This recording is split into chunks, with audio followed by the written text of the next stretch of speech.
ವೇದಗಳಲ್ಲಿ ವಚನಗಳು ಬಹಳ ಸಂತೋಷ ತರ್ತಕ್ಕಂಥ ಶೀರ್ಷಿಕೆ. ಇನ್ನೊಬ್ರು ಇಂಥದ ಪುಸ್ತಕನ ಇವರೇ ಗುಂಪಿನವ್ರು ಬರ್ಸಿದ್ದಾರೆ. ಅದೇನಿದೆ ವಚನಗಳಲ್ಲಿ ಶೈವ ಅಂತ ಬರ್ಸಿದ್ದಾರೆ, ಇಲ್ಲಿ ಹಾಗಿಲ್ಲ, ವೇದಗಳಲ್ಲಿ ವಚನಗಳು ಅಂತ ಬರ್ಸಿದ್ದಾರೆ. ಬಹಳ ಸಂತೋಷ ಇವರೇ, ಒಪ್ಕೊಂಡ್ಬಿಡಿ.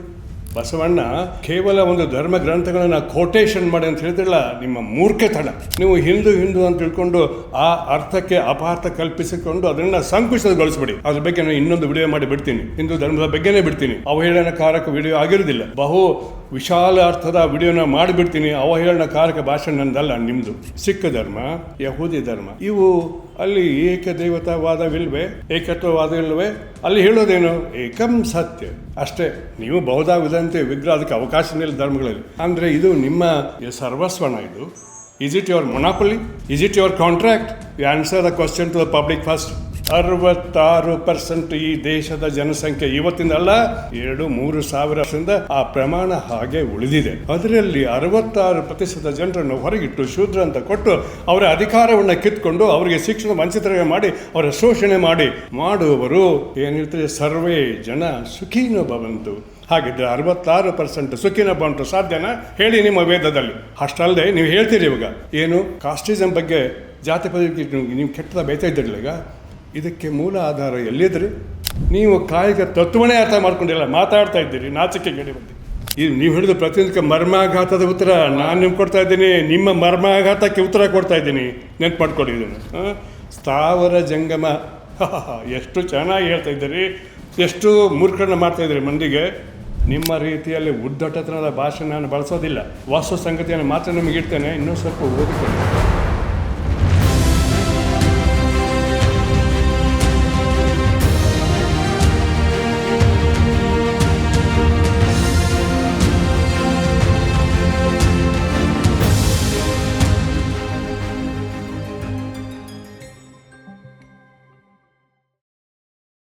ಆತ್ಮೇಯರೇ, ಶರಣಾರ್ಥಿ. ವಚನ ಸಾಹಿತ್ಯ, ಬಸವ ಧರ್ಮ, ಲಿಂಗಾಯತ ಧರ್ಮ, ಹೀಗೆ ಇದು ವೇದಗಳಿಂದ ಹುಟ್ಟಿದ್ದು, ವಚನಗಳೆಲ್ಲ ವೇದಗಳ ಅನುವಾದ ಎನ್ನುವಂಥ ಮಾತು ಇನ್ನೂ ನಿಂತಿರದೇ ಇರೋ ಕಾರಣಕ್ಕೆ ಇತ್ತೀಚೆಗೆ ದಾರಿದೀಪ ಅನ್ನುವಂಥ ಒಂದು ಯೂಟ್ಯೂಬ್ ಚಾನಲ್ ಮೂಲಕ ವಿಚಿತ್ರವಾದ ಹೋಲಿಕೆಗಳ ಮತ್ತು ಲಿಂಗಾಯತ ಮಠಾಧೀಶರನ್ನು ವ್ಯಂಗ್ಯವಾಗಿ ಚಿತ್ರಿಸಿ ಒಂದು ರೀತಿ ಸಾಮಾನ್ಯರನ್ನು ಹುಚ್ಚು ಎಬ್ಬಿಸುವ ಮತ್ತು ಒಂದು ಸುಳ್ಳನ್ನು 100 ಸಲ ಹೇಳಿ ಸತ್ಯ ಮಾಡುವಂಥ ಕೆಲಸ ನಡೆದಿದೆ. ಅದಕ್ಕೆ ಹಿರಿಯರು, ಸಂಶೋಧಕರು, ಜಾಗತಿಕ ಲಿಂಗಾಯತ ಮಹಾಸಭಾದ ಮುಖ್ಯಸ್ಥರಾದ ಡಾಕ್ಟರ್ SM ಜಾಮದಾರ್ ಅವರನ್ನು ನಾನು ಈ ಸಂವಾದಕ್ಕೆ ಆಹ್ವಾನಿಸ್ತೇನೆ. ನಮಸ್ಕಾರ, ಶರಣಾರ್ಥಿ ಸರ್. ಸರ್, ತಾವು ಆ ವಿಡಿಯೋನ ನೋಡಿದ್ದೀರಿ?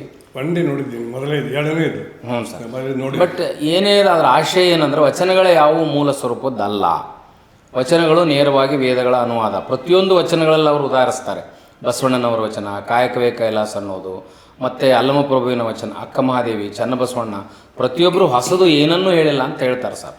ಮತ್ತು ಇದನ್ನು ಸುಮ್ಮನೆ ಬಿಟ್ಟರೆ ಅವ್ರು ಹೇಳೋದು ಸತ್ಯ ಅಂತ ಜನ ಒಪ್ಪಿಕೊಳ್ಳುವಂಥ ವಾತಾವರಣ ಬರ್ತದೆ. ತಾವೇನು ಹೇಳ್ತೀರಿ ಸರ್? ಪ್ರಾರಂಭದಲ್ಲಿ ನಾನು ಒಂದು 2 ಜನರಲ್ ಪಾಯಿಂಟನ್ನು ಸಾರ್ವಜನಿಕರ ಮುಂದೆ ಇಡಬಯಸ್ತೀನಿ.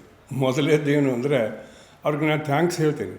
ಯಾಕೆ ಥ್ಯಾಂಕ್ಸ್ ಹೇಳ್ತೀನಿ ಅಂದರೆ, ಇಂಥ ವಿಡಿಯೋಗಳನ್ನು ಮಾಡಿ ಅಮಾಯಕ ಜನರನ್ನು, ಅವರು ಹಿಂದೂಗಳಾಗಲಿ ಲಿಂಗಾಯತರಾಗಿರಲಿ ಯಾರೇ ಆಗಿರಲಿ, ಅಮಾಯಕ ಜನರನ್ನು ದಾರಿ ತಪ್ಪಿಸುವ ಈ ಪ್ರಯತ್ನ ಅವ್ರು ಮಾಡಿದಾರಲ್ಲ, ಅದಕ್ಕೆ ನಾನು ಥ್ಯಾಂಕ್ಸ್ ಹೇಳ್ತೀನಿ. ಯಾಕೆ ಥ್ಯಾಂಕ್ಸ್ ಹೇಳ್ತೀನಿ ಅಂದರೆ, ಇಂಥ ವಿಡಿಯೋಗಳನ್ನು ಅವ್ರು ಮಾಡೋದ್ರಿಂದ ಇನ್ನಷ್ಟು ನಮಗೆ ನಮ್ಮ ಧರ್ಮದ ಬಗ್ಗೆ, ಬಸವ ತತ್ವದ ಬಗ್ಗೆ, ಶರಣ ಧರ್ಮದ ಬಗ್ಗೆ ನಿಖರವಾದ ಸ್ಪಷ್ಟೀಕರಣವನ್ನು ನೀಡಿ ಅವರು ಹೇಳ್ತಿರ್ಬೋದು ಸತ್ಯಕ್ಕೆ ದೂರವಾದ ಮಾತು ಅಂತ ಹೇಳಲಿಕ್ಕೆ ನಮಗೆ ಅವಕಾಶ ಮಾಡಿಕೊಡ್ತಾರೆ. ಅದಕ್ಕೆ ನಾನು ಮೊದಲು ಥ್ಯಾಂಕ್ಸ್ ಹೇಳ್ತೇನೆ. ಇನ್ನಷ್ಟು ಸೀರೀಸ್ ಮಾಡ್ತಾ ಹೋಗಿ, ಪ್ರತಿಯೊಂದು ಸೀರೀಸ್ ನಾನು ಉತ್ತರ ಕೊಡ್ತೇನೆ. ಈ ಮಾತನ್ನು ಅವ್ರು ಪ್ರಾಮಿಸ್ ಮಾಡ್ತೇನೆ ನಾನು. ಇದು ಒಂದು. ಈ ವಿಡಿಯೋದಲ್ಲಿ ಅವರು 2-3 ಜನರಲ್ ಪಾಯಿಂಟ್ಸ್ ಇದೆ. ಮೊದಲೇದು, ಒಬ್ಬ ಮಹಿಳೆ, ಭಾಳ ಅಸ್ಖಲಿತವಾದಂಥ ಧ್ವನಿ, ಅವರ ಚಿತ್ರ ಅದು ಇಲ್ಲ ಅದರಲ್ಲಿ, ಆದರೆ ಅವರ ಧ್ವನಿ ಇದೆ. ಆ ಧ್ವನಿ ಭಾಳ ಅಸ್ಖಲಿತವಾದ ರೀತಿಯಲ್ಲಿ ಒಂದು ಸ್ತ್ರೀಯ ಧ್ವನಿಯ ರೂಪದಲ್ಲಿ ಕೊಟ್ಟು ಇನ್ನಷ್ಟು ಜನರಿಗೆ ಮೂರ್ಖ ಮಾಡೋಕ್ಕೆ ಹೊಟ್ಟಿದ್ದಾರೆ. ಆ ಮಹಿಳೆಯ ಬಗ್ಗೆ ನಾನು ಏನು ಹೇಳೋದಿಲ್ಲ, ಯಾಕಂದರೆ ಅವರು ಕಾರಣರಲ್ಲ. ಅವರಿಗೆ ಈ ಟೆಕ್ಸ್ಟನ್ನು ಬರೆದು ಕೊಟ್ಟು ನೀವು ಈ ಪ್ರಕಾರ ಹೇಳಿ ಅಂತ ತಿಳ್ಕೊಂಡು ಒಂದು ಸಂಘಟನೆ ಆ ಸಂಘಟನೆಯಲ್ಲಿ ಅನೇಕ ಜನ ಇದ್ದಾರೆ, ಅವ್ರ ಹೆಸರು ನನಗೆ ಗೊತ್ತು, ಆ ಸಂಘಟನೆ ಯಾವನು ನನಗೆ ಗೊತ್ತು. ಆದರೆ ನಾನು ಹೇಳೋದಿಲ್ಲ, ಯಾಕಂದರೆ ಈ ಮುಂದಿನ ವಿಡಿಯೋದಲ್ಲಿ ಅವ್ರ ಹೆಸರುಗಳನ್ನು ಹಾಕೋಣ, ಫೋಟೋಗಳನ್ನು ಹಾಕೋಣ ಬಿಡೋಣ. ಅಲ್ಲಿವರೆಗೆ ನಾನು ಇನ್ನಷ್ಟು ವೆರಿಫೈ ಮಾಡ್ತಾಯಿದ್ದೀನಿ. ಅಲ್ಲಿ ಏನು ಹೇಳಿದ್ದಾರೆ ಅಂದರೆ, ಸೊ ಆ ಮಹಿಳೆಯ ಬಗ್ಗೆ ನನಗೆ ಗೌರವ ಇದೆ, ಯಾಕಂದರೆ ಭಾಳ ಚೆನ್ನಾಗಿ ಓದಿದ್ದಾರೆ ಅಥವಾ ಮಾತಾಡಿದ್ದಾರೆ. ಸರ್ ಅವ್ರು ಆರ್ಟಿಸ್ಟ್, ಅವರು ವಯಸ್ಸವರು ಕೂಡ ಆರ್ಟಿಸ್ಟ್ ಸರ್. ಅವರು ಕಂಟೆಂಟ್ ಅವ್ರದ್ದು ಇರೋದಿಲ್ಲ ಸರ್, ಅವ್ರು ಯಾರೇ ಇರಲಿ. ಬಟ್ ಅವ್ರ ಬಗ್ಗೆ ನಾನು ಏನು ಹೇಳ್ತಾ ಇಲ್ಲ, ಯಾಕಂದರೆ ಅವ್ರ ಕಡೆ ಓದಿಸಿದ್ದಾರೆ ಅಥವಾ ಮಾತಾಡಿಸಿದ್ದಾರೆ. ಅದಕ್ಕೆ ಆ ಏನು ಮಾತಾಡಿದ್ದಾರೆ, ಆ ಮಾತನಾಡುವ ಶೈಲಿಯಲ್ಲಿದೆಯಲ್ಲ, ಅದ್ರ ಬಗ್ಗೆ 2 ಮಾತು ಹೇಳ್ತೀನಿ. ಅವ್ರು ಏನು ಮಾಡಿದ್ದಾರೆ, ನನ್ನ ಫೋಟೋನಲ್ಲಿ ಬಂದಿದೆ, ನಿಮ್ಮದು ಬಂದಿದೆ, ಅನೇಕ ಸ್ವಾಮಿಗಳ ಫೋಟೋ ಹಾಕಿದ್ದಾರೆ ಅದರಲ್ಲಿ, ಅವರ ಪ್ರಾರಂಭದ ಒಂದು ವಿಡಿಯೋದಲ್ಲಿ. ಅಲ್ಲೇನಾದ್ರು ಇವರೆಲ್ಲ ನೀಚರು, ಭಂಡರು, ಧರ್ಮದ್ರೋಹಿಗಳು, ಮತಗೇಡಿಗಳು ಇಂಥವೆಲ್ಲ ಶಬ್ದ ಬಳಸಿದ್ದಾರೆ. ಈಗ ಈ ಶಬ್ದಗಳ ಒಂದು ಉಪಯೋಗ ಇತ್ತೀಚಿನ ಕಳೆದ 6 ತಿಂಗಳಲ್ಲಿ ಮಾಧ್ಯಮಗಳಲ್ಲಿ ಓಡಾಡ್ತಾ ಇದೆ. ಇದಕ್ಕಿಂತ ಕೆಟ್ಟ ಶಬ್ದಗಳನ್ನ ಬಳಸಿ ಒಬ್ಬ ಸ್ವಾಮಿಗಳು ಏನಾಯಿತು ಇಡೀ ಸಾರ್ವಜನಿಕರಿಗೆ ಗೊತ್ತಿದೆ, ಇಡೀ ದೇಶದ ಜನರಿಗೆ ಗೊತ್ತಿದೆ. ಅದೇ ಭಾಷೆ ಸುಪ್ರೀಂ ಕೋರ್ಟ್ವರೆಗೂ ಹೋಯಿತು ಸರ್. ಅದು ಆಯಿತು, ಹೋಗಲಿ, ಅದನ್ನು ಇಟ್ಕೊಂಡು ಅದೇ ಭಾಷೆಯನ್ನು ಬಳಸಿ ಇಲ್ಲ ಸಮಸ್ತ ಲಿಂಗಾಯತರನ್ನು ಇನ್ನೊಂದಷ್ಟು ಪ್ರಚೋದಿಸುವ ಕೆಲಸಗಳನ್ನು ಈ ವಿಡಿಯೋದಲ್ಲಿ ಮಾಡಿದ್ದಾರೆ. ನಾನು ಅದಕ್ಕೆ ಹೋಗೋದಿಲ್ಲ, ನಾನು ಪ್ರಚೋದನೆ ಮಾಡಿ ಬಯಸೋದಿಲ್ಲ. ಅವರು ಹೇಳಿದ ತತ್ವಗಳ ಬಗ್ಗೆ ಎಷ್ಟು ಸುಳ್ಳನ್ನು ಮಾಡಿ ತಿರುಗಿಸ್ತಾ ಇದ್ದಾರೆ, ಅದ್ರ ಬಗ್ಗೆ ಮಾತ್ರ ಇಲ್ಲಿ ಮಾತಾಡಿ ಬಯಸ್ತೇನೆ. ಮೊದಲೇದು, ಈ ಭಂಡರು ನೀಚರು ಅನ್ನೋ ಜನ ಟ್ವಿಸ್ಟ್ ಮಾಡ್ತಾ ಇದ್ದಾರೆ ಅಂತ. ಅಲ್ಲಿ ಇನ್ನೊಂದು ಹೇಳಿದ್ದಾರೆ, ವೇದಗಳಲ್ಲಿ ವಚನಗಳು ಅನ್ನುವಂಥ ಮೊದಲನೆಯ ಭಾಗ ಈಗಾಗಲೇ ಮಾಡಿ ಬಿಟ್ಟಿದ್ದೀವಿ ಅಂತ ಎಮ್ಮ ಹೇಳಿದ್ದಾರೆ. ನಾನು ಅದು ನೋಡಿಲ್ಲ. ಆದರೆ ಅದರ ಏನು ಶೀರ್ಷಿಕೆ ಇದೆಲ್ಲ, ವೇದಗಳಲ್ಲಿ ವಚನಗಳು, ಭಾಳ ಸಂತೋಷ ತರ್ತಕ್ಕಂಥ ಶೀರ್ಷಿಕೆ. ಇನ್ನೊಬ್ಬರು ಇಂಥದ್ದು ಪುಸ್ತಕನ ಇವರೇ ಗುಂಪಿನವ್ರು ಬರೆಸಿದ್ದಾರೆ. ಅದೇನಿದೆ, ವಚನಗಳಲ್ಲಿ ಶೈವ ಅಂತ ಬರೆಸಿದ್ದಾರೆ. ಇಲ್ಲಿ ಹಾಗಿಲ್ಲ, ವೇದಗಳಲ್ಲಿ ವಚನಗಳು ಅಂತ ಬರೆಸಿದ್ದಾರೆ. ಬಹಳ ಸಂತೋಷ ಇವರೇ, ಒಪ್ಕೊಂಡ್ಬಿಡಿ. ಅಂದರೆ ವೇದಕ್ಕಿಂತ ವಚನಗಳು ಪೂರ್ವದ ಅಂತ ಹೇಳ್ದಂಗೆ ಆಯ್ತಲ್ಲ. ಅಂದರೆ ಇದನ್ನು ನೀವೇ ಭಾಳಷ್ಟು ಇತಿಹಾಸಕ್ಕಾಲ ದೀರ್ಘ ಇತಿಹಾಸಕ್ಕೆ ಹೋಗ್ತಾ ಇದ್ದೀರಿ. ಅಷ್ಟು ದೀರ್ಘ ಇತಿಹಾಸ ವಚನಗಳಿಗೆ ಇಲ್ಲ, ಆ ಮಾತು ಬೇರೆ, ಮುಂದೆ ಹೇಳ್ತೀನಿ. ಆದರೆ ನೀವು ಇಷ್ಟೊಂದು ವೇದಗಳು ನೀವೇ ಹೇಳ್ತಾ ಇದ್ದೀರಿ. ಈಗ ವಿಡಿಯೋ ಬಿಟ್ಟವ್ರಿಗೆ ಗೊತ್ತಿದೆ ಎಲ್ಲರಿಗೂ, ಏನು ವೇದಗಳು ಕ್ರಿಸ್ತಪೂರ್ವ 1500 ವರ್ಷ ಪೂರ್ವದ್ದು, ಅಂದರೆ ಇವತ್ತು ಒಂದು 3,000-4,000 ವರ್ಷ ಹಿಂದಿಂದ ಅಂತ ಹೇಳ್ತೀರಿ. ವಚನಗಳಿಗೆ ಅಷ್ಟು ದೀರ್ಘವಾದಂಥ ಇತಿಹಾಸ ಇಲ್ಲ. ಅಲ್ಲಿ ಬರುವಂಥ ಕೆಲವು ತತ್ವಗಳು ಅಲ್ಲೇ ಇಲ್ಲೇ ಬಂದಿರ್ಬೋದು, ಹೊರಗಮರಕ್ಕೆ ಭವಿಷ್ಯದಲ್ಲಿ ಬಂದಿರ್ಬೋದು. ಆದರೆ ಕ್ರೋಢೀಕೃತವಾದಂಥ ಶರಣರ ವಿಚಾರ ಲಹರಿ ಏನಿದೆ, ಅದು 12ನೇ ಶತಮಾನಕ್ಕಿಂತ ಪೂರ್ವದಲ್ಲಿ 11ನೇ ಶತಮಾನದ ಉತ್ತರಾರ್ಧದಲ್ಲಿ ಕೆಲವು ಶರಣರಿದ್ದರು, ಜೇಡ ದಾಸಮಯ ಅಂತವ್ರದ್ದು. ಅಲ್ಲಿಂದ ಪ್ರಾರಂಭವಾಗಿ 12ನೇ ಶತಮಾನ ಅಂತ ಇಲ್ಲಿವರೆಗೆ ನಡೆದು ಬರ್ತಾ ಇದೆ. ಆದ್ದರಿಂದ ದೀರ್ಘವಾದ ಇತಿಹಾಸ ಇಲ್ಲ, ಒಂದು 1,100 ವರ್ಷ ಇರ್ಬೋದು ಅದಕ್ಕೆ. ಅದು ಬಿಟ್ಬಿಟ್ಟು ಇವರು ಅದನ್ನು 4,000 ವರ್ಷದಿಂದ ತೊಗೊಂಡು ಹೋಗಿ ವೇದಗಳಲ್ಲಿ ವಚನಗಳು ಶೀರ್ಷೆ ಕೊಟ್ಟಿದ್ದಾರಲ್ಲ, ಒಂದು ದೃಷ್ಟಿಯಲ್ಲಿ ಸಂತೋಷ ಆಗುತ್ತೆ, ಮತ್ತೊಂದು ದೃಷ್ಟಿಯಲ್ಲಿ ದುಃಖ ಆಗುತ್ತೆ. ಎಲ್ಲಿವರೆಗೆ ನೀವು ಸತ್ಯವನ್ನು ತಿಳಿಸ್ತಾ ಇರ್ತೀರಿ, ಆ ಶೀರ್ಷಿಕೆನೂ ಸಾಕು. ಮೊದಲೇದು. ಎರಡನೇದು ಏನು ಹೇಳ್ತಾ ಇದ್ದಾರೆ, ಕೆಲವೊಂದು ತತ್ವಗಳನ್ನು ಇಟ್ಕೊಂಡು ಅವ್ರು ಹೇಳ್ತಾ ಇದ್ದಾರೆ. ಏನು ಅಂತಂದರೆ, ಈ ಋಗ್ವೇದದ ಒಂದು ಶ್ಲೋಕನ ಅವ್ರು ಕೋಟ್ ಮಾಡ್ತಾರೆ. 1.164ನೇ ವಚನಗಳನ್ನು, ಅಂದರೆ ಋಗ್ವೇದದ ಮೊದಲನೇ ಅಧ್ಯಾಯದಲ್ಲಿ ಅಥವಾ ಚಾಪ್ಟರ್ನಲ್ಲಿ ಬರ್ತಕ್ಕಂಥ ಈ ಶ್ಲೋಕವನ್ನು ಅವ್ರು ಕೋಟ್ ಮಾಡ್ತಾರೆ. ಅಲ್ಲಿ ಆ ಶ್ಲೋಕ ಭಾಳ ಚೆನ್ನಾಗಿದೆ. ನಾನು ಬಾಯ್ಪಾಠ ಹೇಳಬಲ್ಲೆ, ಅದನ್ನ ರಿಪೀಟ್ ಮಾಡೋಗತ್ತೆ ಇಲ್ಲ, ಯಾಕೆ ಅವ್ರು ಮಾಡಿಬಿಟ್ಟಿದ್ದಾರೆ. ಅದೇನೆಂದರೆ, ಏನು ಅಗ್ನಿ, ಮಿತ್ರಂ, ವರುಣಂ ಅಂತ ಎಲ್ಲ ದೇವರ ಹೆಸರು ಹೇಳಿ ಕೊಟ್ಟು ಕೊನೆಗೆ ಅದು ಏನು ಶ್ಲೋಕ ಹೇಳುತ್ತೆ ಅಂದರೆ, ಏಕಂ ಸತ್ ಬಹುದಾ ವದಂತಿ ವಿಪ್ರಹ ಅನ್ನುವಂಥ ಲಾಸ್ಟ್ ಲೈನ್ ಇದೆಯಲ್ಲ, ಏನು ಇವೆಲ್ಲ ದೇವರುಗಳು ಅನೇಕ ಹೆಸರುಗಳಿದ್ದರೂ ಕೂಡ ಅವರೆಲ್ಲರಲ್ಲಿಯೂ ಒಂದೇ ದೇವರನ್ನು ಸತ್ಯ, ಏಕಂ ಸತ್ಯ, ಸತ್ಯವೆನ್ನುವುದು ಒಂದೇ. ಅದನ್ನು ಬ್ರಾಹ್ಮಣರು ಅಥವಾ ವಿಪ್ರರು ಅಂದರೆ ನೀವು ಬೇರೆ ಬೇರೆ ಅರ್ಥ ಬರ್ತದೆ, ನಾನು ಹೇಳಕ್ಕೆ ಹೋಗಿಲ್ಲ, ಮತ್ತೆ ಹೇಳ್ತೀನಿ. ಬ್ರಾಹ್ಮಣರು ಅಥವಾ ವಿದ್ವಾಂಸರು ಅಥವಾ ಸೇಜಸ್ ಋಷಿಗಳು ಬೇರೆ ಬೇರೆ ಹೆಸರಿನಿಂದ ಕರೆದ್ರು ಅಂತ ಹೇಳಿ ಅದಕ್ಕೆ ಸಂಬಂಧಪಟ್ಟಂಥ ದೀರ್ಘವಾದಂಥ ವಚನಗಳನ್ನು ಹೇಳೋಕ್ಕೆ ಸೇರಿಸಿ ಬಸವಣ್ಣನವರು ವೇದಗಳು ಇದ್ದಿದ್ದೇನೆ, ಋಗ್ವೇದ ಇದ್ದಿದ್ದೇನೆ ಹೇಳಿದ್ದಾರೆ ಅನ್ನೋಂಥ ಮಾತಿಗೆ ಇವರಲ್ಲಿ ಒತ್ತು ಕೊಟ್ಟಿದ್ದಾರೆ. ಇದರ ಬಗ್ಗೆ ನಾನು 4 ಸಂಗತಿಗಳನ್ನು ಸಾರ್ವಜನಿಕ ಗಮನಕ್ಕೆ ತರ್ತಿದ್ದೀನಿ. ಮೊದಲೇದೇನು, ಈ ವೇದಗಳನ್ನು ಬಿಟ್ಬಿಡಿ, ಧರ್ಮಶಾಸ್ತ್ರಗಳನ್ನು ಬಿಟ್ಬಿಡಿ, ಎಲ್ಲ ಧರ್ಮಗ್ರಂಥಗಳನ್ನ ಬಿಟ್ಟುಬಿಡಿ. ಅದು ವೇದ ಇರ್ಬೋದು, ಅದು ಖುರಾನ್ ಇರ್ಬೋದು, ಅದು ಬೈಬಲ್ ಇರ್ಬೋದು, ಅಥವಾ ಯಹೂದಿಗಳ ಒಂದು ಓಲ್ಡ್ ಟೆಸ್ಟಾಮೆಂಟ್ ಹಳೆ ಒಡಂಬಡಿಕೆ ಇರ್ಬೋದು, ಬಿಟ್ಬಿಡಿ ಅವನ್ನೆಲ್ಲ. ಅದನ್ನು ಹೊರಗಿಟ್ಟು ಒಬ್ಬ ಸಾಮಾನ್ಯ ವಿಚಾರವಂತ ವ್ಯಕ್ತಿ ಈ ಜಗತ್ತಿನ ಆಗುಹೋಗುಗಳನ್ನು ನೋಡಿದರೆ, ವಿಶ್ವದಲ್ಲಿ ನಡೀತಕ್ಕಂಥ ಈ ಒಂದು ಚಲನವಲನ ನೋಡಿದರೆ, ಸಾಮಾನ್ಯವಾಗಿ ಒಬ್ಬ ವಿಚಾರವಂತ ವ್ಯಕ್ತಿಗೆ ಇದೆಲ್ಲ ಪ್ರಕ್ರಿಯೆಗಳು ಚಲನವಲನಗಳ ಹಿಂದೆ ಏನೋ ಒಂದು ಅಗಾಧವಾದ ಶಕ್ತಿ ಇದೆ. ಆ ಶಕ್ತಿಯೇ ಇದನ್ನೆಲ್ಲ ರಚನೆ ಮಾಡಿದೆ, ಆ ಶಕ್ತಿಯೇ ಇದನ್ನು ನಡೆಸ್ಕೊಂಡು ಹೋಗ್ತದೆ ಅನ್ನುವಂಥ ಒಂದು ಸಾಮಾನ್ಯ ತಿಳುವಳಿಕೆ ಯಾವುದೇ ವಿಚಾರವಂತ ವ್ಯಕ್ತಿ ಬರ್ತದೆ.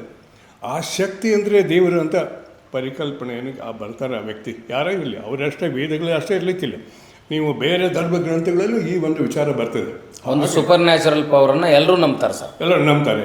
ಆ ಸೂಪರ್ ನ್ಯಾಚುರಲ್ ಪವರ್ಗೆ ನೀವು ವಿಷ್ಣು ಅನ್ನಿ, ಶಿವ ಅನ್ನಿ, ಬ್ರಹ್ಮ ಅನ್ನಿ, ಇವರಿಗೆ ಮುಸಲ್ಮಾನರು ಅದಕ್ಕೆ ಅಲ್ಲಾ ಅನ್ನಿ, ಅಥವಾ ಬೈಬಲ್ನಲ್ಲಿ ಓಲ್ಡ್ ಟೆಸ್ಟಾಮೆಂಟಲ್ಲಿ ಆವೇ ಅನ್ನಿ, ಅಥವಾ ಕ್ರಿಶ್ಚಿಯನ್ರ ಬೈಬಲ್ನಲ್ಲಿ ನೀವು ಯೆಹೋವ ಅನ್ನಿ, ಇದ್ರೂ ಕೂಡ ಅದು ದೇವರಿಗೆ ಇಟ್ಟಂಥ ಒಂದು ಹೆಸರು, ಅದು ಅಗಾಧವಾದ ಶಕ್ತಿ ಇಟ್ಟಂಥ ಹೆಸರು.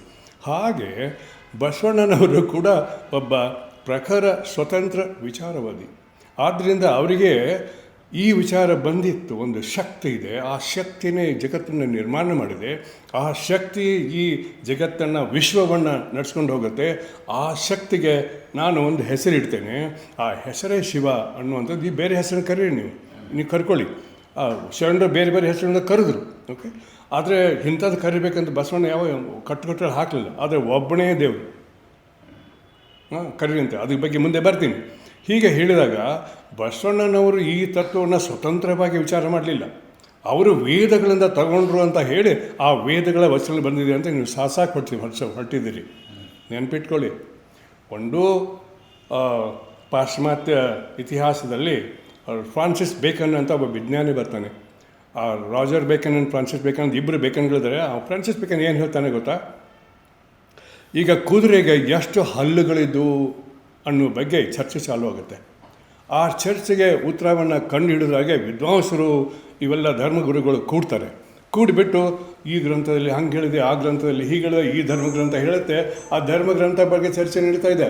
ಹಲ್ಲಿನ ಬಗ್ಗೆ ಚರ್ಚೆ ಮಾಡಲ್ಲ ಸರ್. ಅಲ್ಲಿ ಬರ್ತದೆ ಬಂಡ ಎಷ್ಟು ಹಲ್ಲಿದೆ ಕುದುರೆ ಬಾಯಲ್ಲಿ ಅಂತ.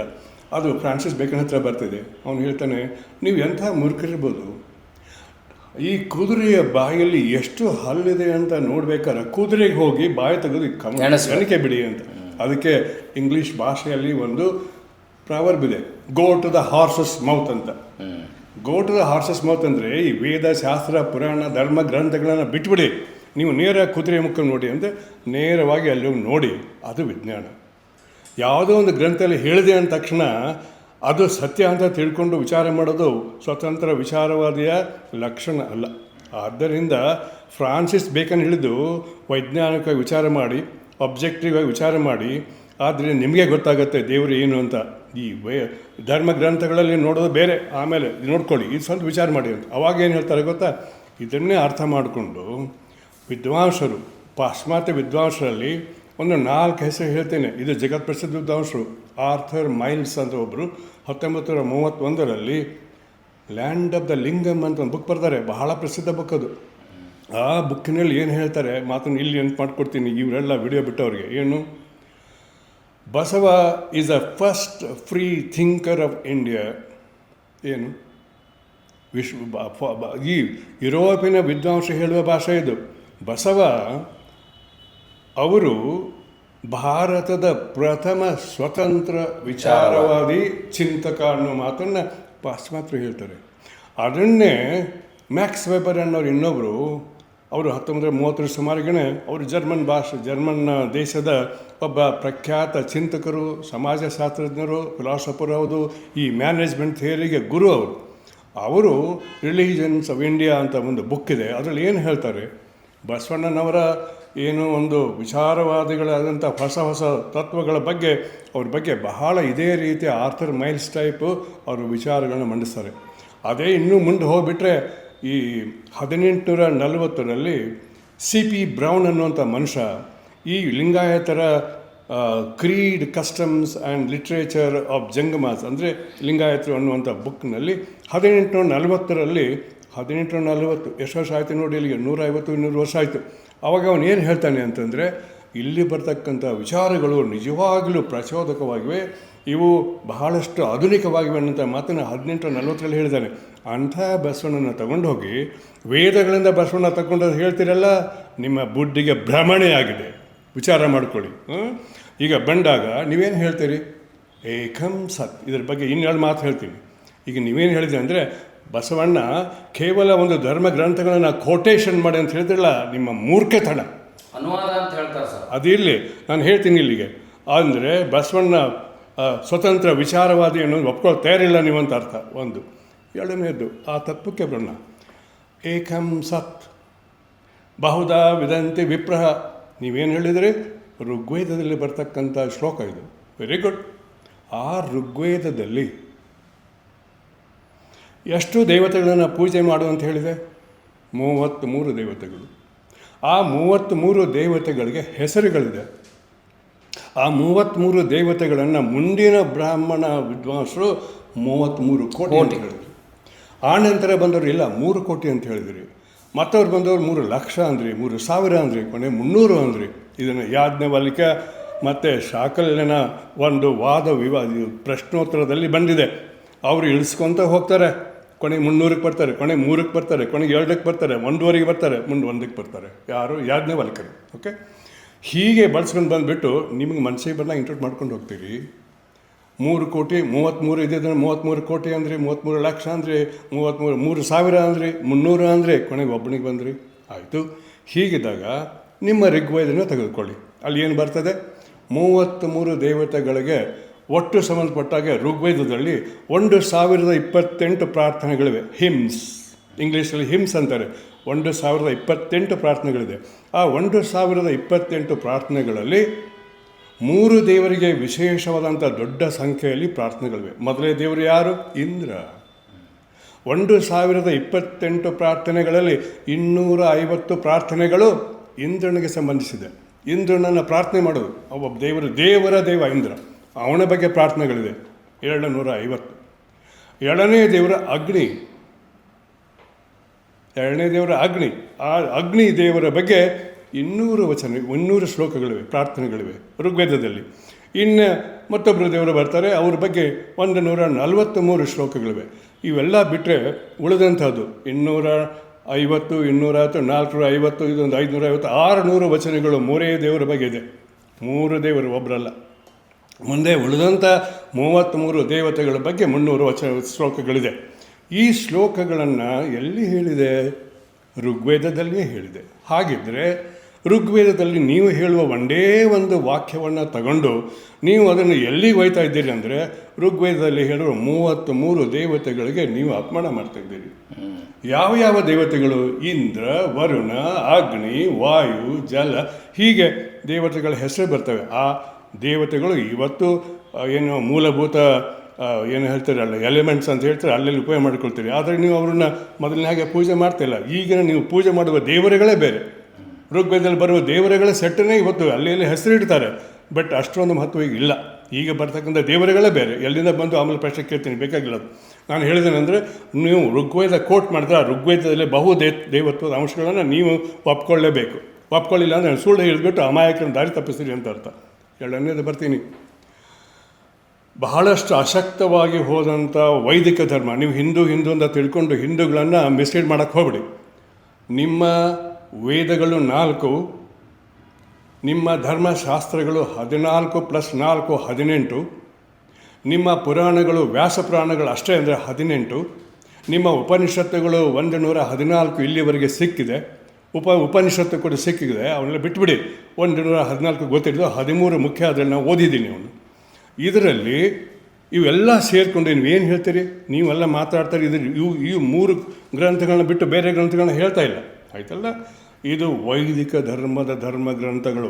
ನೀವು ಹಿಂದೂ ಅಂತ ತಿಳ್ಕೊಂಡು ಆ ಅರ್ಥಕ್ಕೆ ಅಪಾರ್ಥ ಕಲ್ಪಿಸಿಕೊಂಡು ಅದನ್ನು ಸಂಕುಚಿತಗೊಳಿಸ್ಬಿಡಿ. ಅದ್ರ ಬಗ್ಗೆ ನಾನು ಇನ್ನೊಂದು ವಿಡಿಯೋ ಮಾಡಿ ಬಿಡ್ತೀನಿ. ಹಿಂದೂ ಧರ್ಮದ ಬಗ್ಗೆನೇ ಬಿಡ್ತೀನಿ. ಅವಹೇಳನಕಾರಕ ವಿಡಿಯೋ ಆಗಿರೋದಿಲ್ಲ, ಬಹು ವಿಶಾಲ ಅರ್ಥದ ವಿಡಿಯೋನ ಮಾಡಿಬಿಡ್ತೀನಿ. ಅವಹೇಳನಕಾರಕ ಭಾಷೆ ನನ್ನದಲ್ಲ, ನಿಮ್ಮದು. ಆದ್ದರಿಂದ ನಾನು ತಾತ್ವಿಕವಾಗಿ ಮಾತ್ರ ಇದರಲ್ಲಿ ಹೇಳ್ತೀನಿ. ಏನು? ಶಂಕರಾಚಾರ್ಯರು ಶಿಥಿಲಗೊಂಡಂಥ ಈ ವೈದಿಕ ಧರ್ಮವನ್ನು ಪುನರುತ್ಥಾನ ಮಾಡಿದ್ದು 7ನೇ ಶತಮಾನದ ಕೊಡುಗೆ 8ನೇ ಶತಮಾನದಲ್ಲಿ. ಅದಾದ ನಂತರ ಶಂಕರಾಚಾರ್ಯ ಮೂಲ ಅಂತ ಇಟ್ಕೊಳ್ಳಿ, ಆಮೇಲೆ ರಾಮಾನುಜಾಚಾರ್ಯ ಬಂದರು, ಆಮೇಲೆ ಮಧ್ವಾಚಾರ್ಯ ಬಂದರು. ಈ ಇನ್ ಬಿಟ್ವೀನ್ ರಾಮಾನುಜಾಚಾರ್ಯ ಮಧ್ವಾಚಾರ್ಯ ನೋಡಿ ಬಸವಣ್ಣ ಬಂದರು. ಓಕೆ, ಹೀಗೆ ಬರುವಾಗ ಶಂಕರಾಚಾರ್ಯರು ಈ ಮಾತನ್ನು ಹೇಳ್ತಾರೆ, ಏಕಂ ಸತ್ ಬಹುಧಾ ವಿದಂತಿ ವಿಪ್ರಹ. ಹಾಗಿದ್ದರೆ ಶಂಕರಾಚಾರ್ಯರು ಪ್ರಪಂಚಸಾರ ತಂತ್ರ ಅಂತ ಒಂದು ಬುಕ್ ಇದೆ ಅವ್ರದ್ದು, ಪ್ರಪಂಚಸಾರ ತಂತ್ರ. ಅಲ್ಲಿ ಏನು ಹೇಳ್ತಾರೆ, ವೇದಗಳನ್ನು ನಂಬುವವರು 6 ದೇವರನ್ನು ಪೂಜೆ ಮಾಡಬೇಕು. 6 ಒಂದಲ್ಲ, ಏಕಂ ಸತ್ ಬಹುಧಾ ವಿದಂತಿ ವಿಪ್ರ ಅಂತ ಹೇಳಿದ್ರೆ ವಿರುದ್ಧ ಹೋಗಿ 6 ದೇವರನ್ನು ಪೂಜೆ ಮಾಡಬೇಕು. ಯಾವ 6 ದೇವರುಗಳು? ಶಿವ, ವಿಷ್ಣು,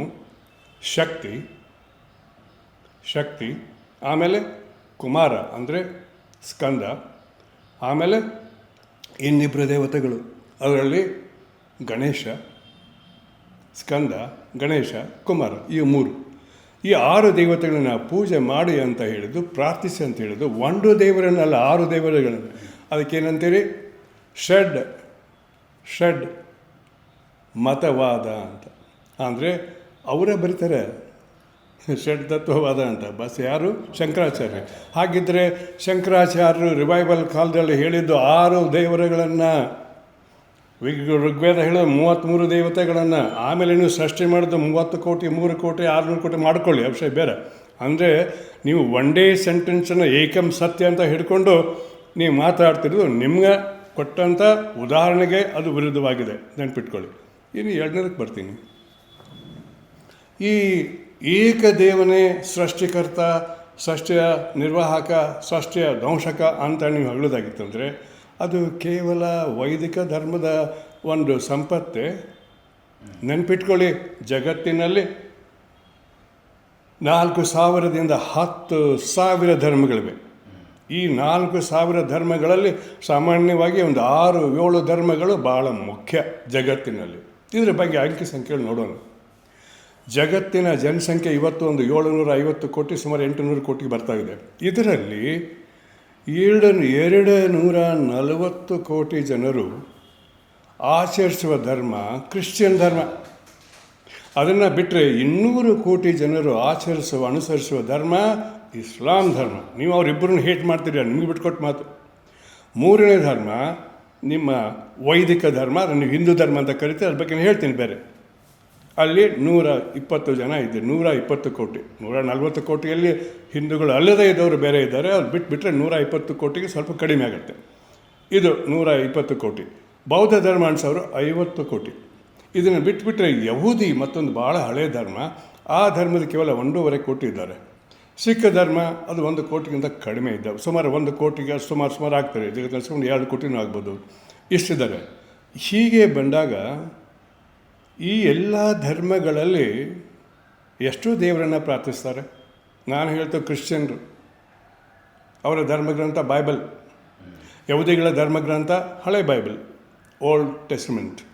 ಮುಂದೆ ಮುಸಲ್ಮಾನರ ಧರ್ಮಗ್ರಂಥ ಖುರಾನ್. ಈ ಎಲ್ಲ ಸಿಖ್ಖರ ಗುರುಗ್ರಂಥ ಸಾಹಿಬ್. ಇಲ್ಲಿ ಅವರು ನಂಬುವ ದೇವರು ಏಕೈಕ ದೇವರು ಮಾತ್ರ. ಆ ಬೇರೆ ಧರ್ಮಕ್ಕೆ ಅವಕಾಶವೇ ಇಲ್ಲ. ಯಾಕೆ ಅವಕಾಶ ಇಲ್ಲ ಅಂದರೆ ಅವು ಏಕದೇವನ್ನು ಉಪಾಸನೆ ಮಾಡುವ ಧರ್ಮಗಳು. ನೀವು ಕೇವಲ ಋಗ್ವೇದದಲ್ಲಿ ಬಂದಂಥ ಒಂದೇ ವಾಕ್ಯವನ್ನು ಹಿಡ್ಕೊಂಡು ನೀವು ಮಾಡುವ ದೇವರು 1000 ಪೂಜೆ, ನಂಬುವ ದೇವರು 1000 ಪೂಜೆ, ಇದನ್ನು ಏಕೈ ದೇವತೆ ಉಪಾಸನೆ ಮಾಡುವಂಥ ಕ್ರಿಶ್ಚಿಯನ್ ಧರ್ಮ, ಇಸ್ಲಾಂ ಧರ್ಮ, ಬೌದ್ಧ ಧರ್ಮ ಇಟ್ಕೊಳ್ಳೋಣ ಬರ್ತೀನಿ, ಸಿಖ್ ಧರ್ಮ, ಯಹೂದಿ ಧರ್ಮ, ಇವು ಅಲ್ಲಿ ಏಕದೇವತಾವಾದವಿಲ್ವೇ? ಏಕತ್ವವಾದವಿಲ್ವೇ? ಅಲ್ಲಿ ಹೇಳೋದೇನು? ಏಕಂ ಸತ್ಯ ಅಷ್ಟೇ. ನೀವು ಬೌದ್ಧ ವಿದಂತೆ ವಿಗ್ರಹ ಅದಕ್ಕೆ ಅವಕಾಶನೇ ಇಲ್ಲ ಧರ್ಮಗಳಲ್ಲಿ. ಅಂದರೆ ಇದು ನಿಮ್ಮ ಸರ್ವಸ್ವನ. ಇದು is it your monopoly? Is it your contract? You answer the question to the public first. Okay, ಇದರಿಂದ ನೀವು ಏಕಂ ಸತ್ಯ ಅನ್ನೋದ್ರ ಬಗ್ಗೆ ನಾನು ಹೇಳಿದ್ದೀನಿ. ಆದ್ದರಿಂದ ಬಸವಣ್ಣ ವೇದಗಳನ್ನು ಕಾಪಿ ಹೊಡೆದು ವಚನ ಸೇರಿಸಿದಂಥ ವಾಕ್ಯವನ್ನು ಹಿಂದೆ ತಗೊಳ್ಳಿ. ಇದು ಮೊದಲನೇದವ್ರು ಹೇಳಿದ್ದು. 7ನೇದವ್ರು ಏನು ಹೇಳಿದ್ದಾರೆ ಗೊತ್ತಾ? ಕೆಲವು 4 ವಚನಗಳು ತೊಗೊಂಡ್ಬಿಟ್ಟು ಎಷ್ಟೊಂದು ಅಪಾರ್ಥ ಕಲ್ಪಿಸಾರೆ ಅನ್ನೋದನ್ನು ನಾನು 1000 ಜನಕ್ಕೆ ಮುಂದೆ ಎಡ್ಬಯಸ್ತೀನಿ. ಮೊದಲನೇದು,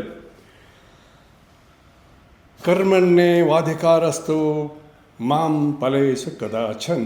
ಇದು ಗೊತ್ತಿದೆ ಎಲ್ಲಿಂದ ಬಂದಿದೆ ಅಂತ ಎಲ್ಲರಿಗೂ ಬಾಯ್ಪಾಟಿರ್ತಕ್ಕಂಥ ಭಗವದ್ಗೀತೆಯಲ್ಲಿ ಶ್ರೀಕೃಷ್ಣ ಪರಮಾತ್ಮ ಅರ್ಜುನಿಗೆ ಹೇಳುವ ವಾಕ್ಯ ಇದು. ಈ ವಾಕ್ಯದ ಹಿಂದೆ ಇಟ್ಕೊಂಡು ಇವರು ಏನು ಹೇಳ್ತಾ ಇದ್ದಾರೆ, ಕರ್ಮ ಸಿದ್ಧಾಂತ ಕಾಯಕ ಸಿದ್ಧಾಂತ ಎರಡೂ ಒಂದೇ. ಹೌದಾ? ಅಂದರೆ ನೀವು ಕರ್ಮ ಸಿದ್ಧಾಂತ ಸರಿಯಾಗಿ ಅರ್ಥ ಮಾಡ್ಕೊಂಡಿಲ್ಲ ಅಂತ ಅರ್ಥ. ನಿಮ್ಮ ಧರ್ಮಕ್ಕೆ ನಿಮ್ಗೆ ಗೊತ್ತಿಲ್ಲ. ನಾನು ಹೇಳ್ತೀನಿ ಕರ್ಮ ಸಿದ್ಧಾಂತ ಏನು ತತ್ವಗಳಂತ. ಆಮೇಲೆ ವಚನ ಸಾಹಿತ್ಯವನ್ನು ನೀವು ಅಧ್ಯಯನ ಮಾಡಿಲ್ಲ. ನೀವು ಅದರಲ್ಲಿ ಬರ್ತಕ್ಕಂಥ ಕಾಯಕ ಸಿದ್ಧಾಂತ ಲೆವೆಲ್ ಎಷ್ಟು ನಿಮಗೆ ಗೊತ್ತಿಲ್ಲ. ನೀವು ಮಾತಾಡ್ತಾ ಇದ್ದೀರಿ ಸುಮ್ಮನೆ ವಿಡಿಯೋ ಮಾಡೋದಕ್ಕೆ, ಅಮಾಯಕ ಜನರ ದಾರಿ ತಪ್ಪಿಸೋದಕ್ಕೆ. ನೀವು ಹೇಳಿಲ್ಲ ಅದರಲ್ಲಿ. ಹೇಳ್ತೀನಿ ನಾನು ಏನು ಅಂತ. ಕಾಯಕ ಅಂದರೆ ದೈಹಿಕ ಶ್ರಮ.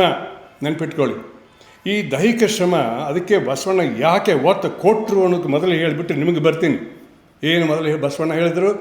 ನೀವೇನು ಮಾಡಿದ್ರಿ? ದೈಹಿಕ ಶ್ರಮವನ್ನು ಮಾಡುವವರೆಲ್ಲರನ್ನ ನೀವು ಏನು ಮಾಡಿದಿರಿ? ಶೂದ್ರರು ಅಂತ ಹೆಸರಿಟ್ಟು ಅವರನ್ನು ಸಮಾಜದ ಕೆಳವರ್ಗದಲ್ಲಿ ಇಟ್ಟಿದ್ರಿ. ಅವರ ದುಡಿಮೆಯನ್ನು ನೀವು ಬಳಕೆ ಮಾಡ್ಕೊಳ್ತಿದ್ದೀರಿ. ಅವ್ರ ಮೇಲೆ ಬದುಕಿದ್ರಿ ಎಲ್ಲ ಶ್ರಮಜೀವಿಗಳು. ಯಾಕಂದರೆ ಬ್ರಾಹ್ಮಣರು ಶ್ರಮಜೀವಿಗಳಲ್ಲ, ಮಾಡಬಾರ್ದು, ಕೆಲಸ ಮಾಡಬಾರ್ದು ಅಂತಿದೆ ಓದಿ ಕೆಲಸ. ಕ್ಷತ್ರಿಯರು ಯುದ್ಧ ರಾಜ್ಯ ರಕ್ಷಣೆ ಮಾಡಬೇಕಂತಿದೆ, ವೈಶ್ಯ ವ್ಯಾಪಾರ ಮಾಡಬೇಕಂತಿದೆ. ಉಳಿದೆ ನಿಮ್ಮ ಮನೆ ಕಟ್ಟೋರು ಯಾರು, ನಿಮ್ಮ ಬಟ್ಟೆ ಹೊಲೆಯವರು ಯಾರು, ಒಕ್ಕಲ್ತನ ಮಾಡೋರು ಯಾರು, ದರ್ಜಿಗಳು ಯಾರು, ಇವರೆಲ್ಲರೂ ಮನೆ ಕಟ್ಟೋರು ಇಟ್ಟಂಗೆ ಎಲ್ಲ ನೂರೆಂಟು ಅವರೆಲ್ಲರೂ ಶ್ರಮಜೀವಿಗಳಿಗೆ ಶೂದ್ರ ಅಂತ ಹೆಸರಿಟ್ರಿ. ಅಷ್ಟೇ ಅಲ್ಲ ಸ್ವಾಮಿ, ಆ ಶೂದ್ರರಿಗೆ ಯಾವ ಸ್ವಾತಂತ್ರ್ಯವನ್ನು ಕೊಡಲಿಲ್ಲ.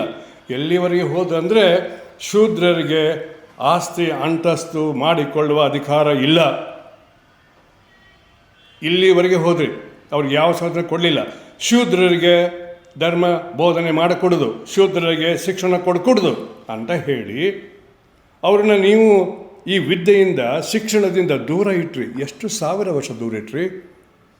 ನೀವೇ ವಿಚಾರ ಮಾಡ್ಕೊಳ್ಳಿ. ನಿಮ್ಮ ಧರ್ಮ ಎಷ್ಟು ಹಳೆದೋ ಅಲ್ಲಿಂದ ಇರ್ತೀರಿ. ಯಾಕಂತಂದರೆ ನಿಮಗೆ ಹೇಳ್ತೀನಿ, ನಾನು ವೀರ್ ಸಾವರ್ಕರ್ ಹಿಂದುತ್ವ ಓದಿದ್ದೀನಿ.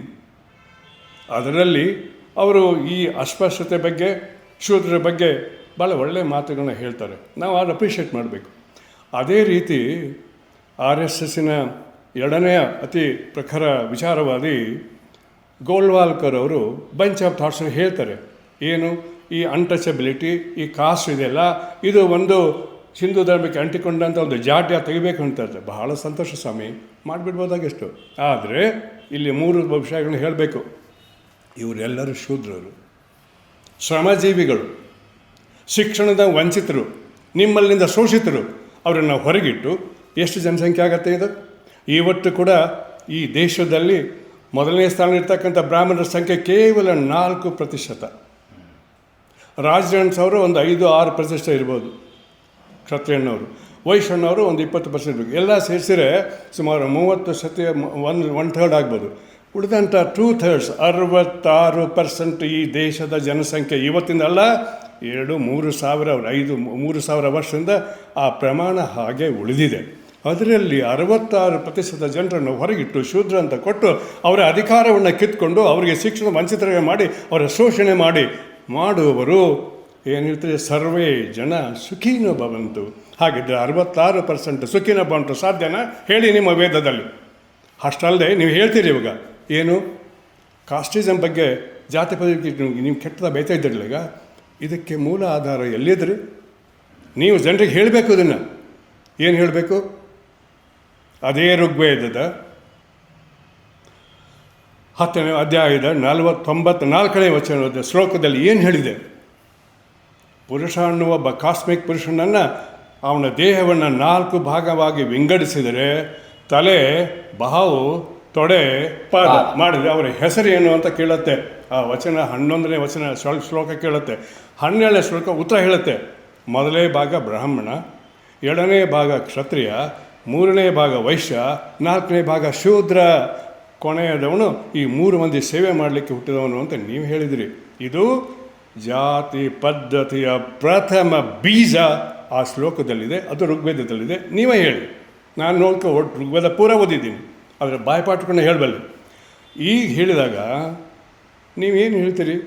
ಏಕಂ ಸತ್ಯ ಬಹುಧಾವಿದಂತೆ ಹೇಳುವವರು ಇದನ್ನು ಯಾಕೆ ಹೇಳಿಲ್ಲ ಸ್ವಾಮಿ?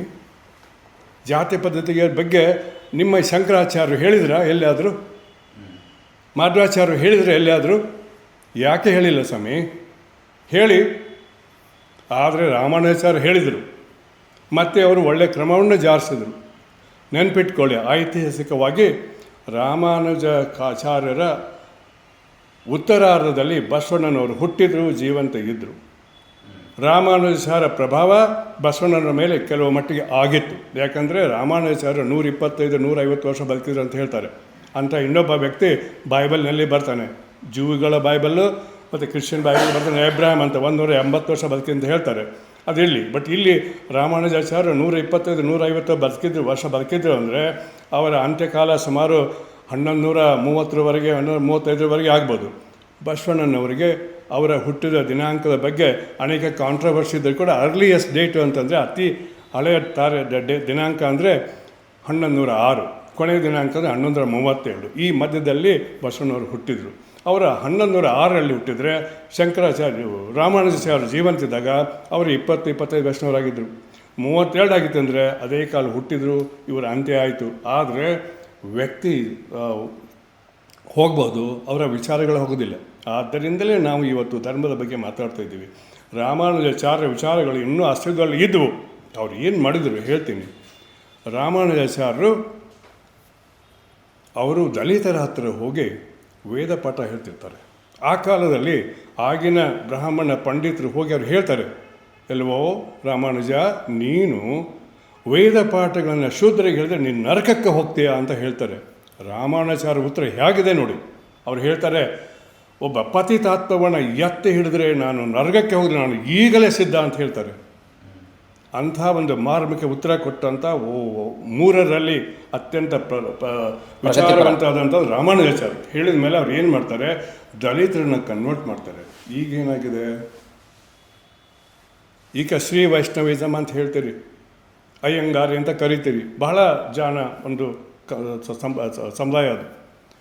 ಅನೇಕರು ನನ್ನ ಒಳ್ಳೆಯ ಮಿತ್ರರು ಆಗಿದ್ದಾರೆ ಇದರಲ್ಲಿ ಏನು ಹೇಳ್ತಾರೆ ಅಂದರೆ, ಇವತ್ತೇನಾಗಿದೆ, ಬಸವಣ್ಣನವರಿಗೆ ಸ್ವಲ್ಪ ಮಟ್ಟಿಗೆ ಅದೇ ರೀತಿ ಆಗಿದೆ. ಏನು ಹೇಳಿದೆ, ಯಾವ ದಲಿತರು ರಾಮಾನುಜರ ಶ್ರೀ ವೈಷ್ಣವ ಧರ್ಮವನ್ನು ಸೇರಿಕೊಂಡ್ರು, ನೀವು ಧರ್ಮ ಅನ್ನೋದಿಲ್ಲ, ನನಗೆ ಗೊತ್ತಿದೆ, ಪಂಥ ಅಂತೀರಿ, ಆಮೇಲೆ ಬರ್ತೀನಿ ಅದ್ರ ಬಗ್ಗೆ, ನೀವೇನು ಅಂತಿದ್ದೀರಿ ಸೇರಿದವರು ಕಾಲಕ್ರಮೇಣ ಅವರು ಹೊರಗಿಟ್ರು.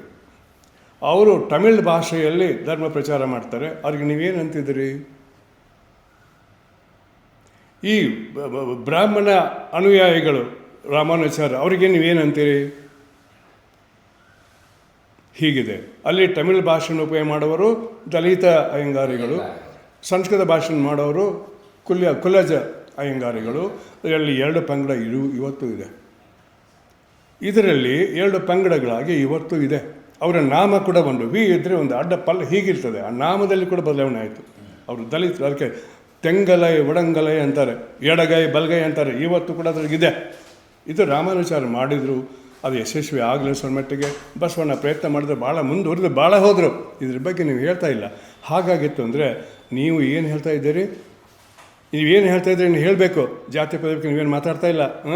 ನೀವು ಅದ್ರ ಬಗ್ಗೆ ಹೇಳ್ತೀರಿ 3 ಪತ್ರನ, ಅದ್ರ ಬಗ್ಗೆ ನಾನು ವಿವರವಾಗಿ ಹೇಳಬೇಕು ಬಂತು. ಹೀಗೆ ಬಂದಾಗ ನೀವೇನು ಹೇಳ್ತಾ ಇದ್ದೀರಿ ಸ್ವಾಮಿ? ನೀವೇನು ಹೇಳ್ತಾ ಇದ್ದೀರಿ? ಶಂಕರಾಚಾರ್ಯರು ಏಕಂ ಸತ್ಯ ಅಂತ ಹೇಳಿ 6 ದೇವರನ್ನ ಹೇಳಿದರು. ಋಗ್ವೇದದಲ್ಲಿ ಏಕಂ ಸತ್ಯ ಅಂತ ಹೇಳಿ 33 ದೇವರನ್ನ ಹೇಳಿದರು. ನೀವು ಬಸಿಟ್ರಿ ಇದನ್ನು, ಅದು ಒಂದೇ ಸಣ್ಣ ತಗೊಂಡು ಹೇಳಿದಿರಿ. ಅದಕ್ಕೆ ಇವರು ಬಸವಣ್ಣನವರ ಒಂದು ವಚನ ಇದೆ. ನೀವು ಒಂದು ವಚನ ಕೋಟ್ ಮಾಡಿದ್ರಿ, ನಿಮ್ಮ ಪರವಾಗಿದ್ದಿದ್ದು, ನಿಮ್ಮ ವಿರುದ್ಧ ಬಾ ಅಂತ ಇನ್ನೊಂದು ವಚನ ನಿಮಗೆ ಹೇಳ್ತೀನಿ.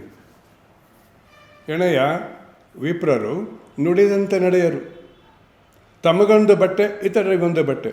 ಬಟ್ಟೆ ಅಂದರೆ ದಾರಿ, ನಿಮಗೊಂದು ದಾರಿ, ಬೇರೆಯವ್ರಿಗೊಂದು ದಾರಿ. ಇದಕ್ಕೋಸ್ಕರ ಹೇಳಿದರು, ನೀವು ಮಾತಾಡೋದೊಂದು ಮಾಡೋದೊಂದು. ಅದನ್ನು ನೀವೇ ಹೇಳ್ತಾ ಇದ್ದೀರಿ ಸ್ವಾಮಿ.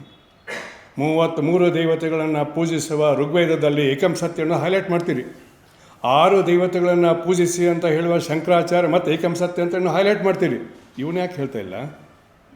ಆದ್ದರಿಂದ ನೀವು ಬಸವಣ್ಣ ತೊಗೊಂಡು ಎಲ್ಲೆಲ್ಲೂ ಹಸಿಬಿಟ್ಟು ಎಲ್ಲ ಮಾಡ್ತಾ ಇದ್ದೀರಿ, ಸಾರ್ವಜನಿಕ ಗೊತ್ತಾಗಲಿ ಇದು. ಸೊ ಇದು ನಾನು ಹೇಳಿದ್ದು ಒಂದೇ ಒಂದು ವಾಕ್ಯದ ಬಗ್ಗೆ ಹೇಳಿದ್ದೀನಿ. ಇದೇ ರೀತಿ ನಾನು ಈಗ ನೀವು ಹೇಳಬೇಕಾಗದ್ದು ಅವ್ರೇನು ಹೇಳ್ತಾರೆ, ಕರ್ಮಣ್ಯವಾಧಿಕಾರಸ್ತು ಅಂತ ಹೇಳಿದ್ರಲ್ಲ, ಕರ್ಮ ಸಿದ್ಧಾಂತ ಹೇಳ್ತಿರಲ್ಲ.